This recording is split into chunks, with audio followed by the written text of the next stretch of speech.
Tumele uchilo litia uchwen ampatan don tumene kibalo obo makara no tup sali. Utanal humpel tan mishmayae kubeti kupatal ma uchimpoltal. Lehela humpel talamita saptumembalo behesh. Kahilailo pech olal tumansa le mase walcajo.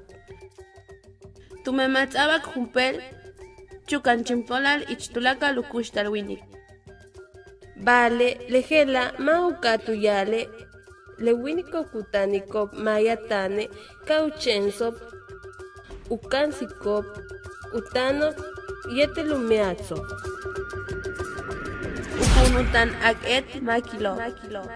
Basten kabetu tanal mayatan. Men yola mutu usa pe tradiciono de tiek abeto.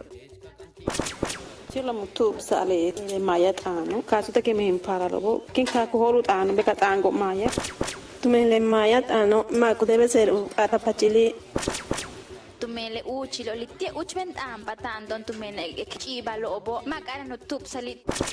Tumen letik patang di tong uchi letik tradisyon wala letik lengguahe tong mayatan neberik makabetu suklak tamak utang mayatan.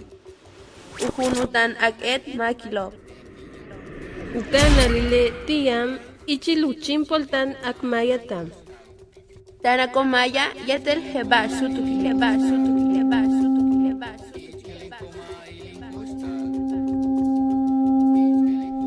La preferencia de hablar una lengua diferente al maya provoca no ser valorada.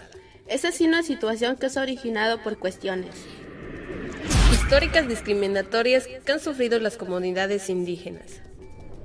porque no se les ha dado un total reconocimiento en los ámbitos sociales. Sin embargo, esto no quiere decir que las personas mayablantes dejen de transmitir su lengua y cultura.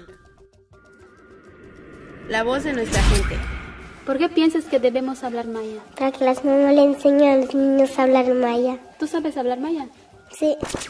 Desde mi punto de vista es muy importante que se conserve la lengua maya, que nuestros abuelos, nuestros ancestros nos heredaron como legado. Es muy importante conservarlo porque una vez que se pierda, se va toda una cultura y una tradición en cuanto a la lengua maya.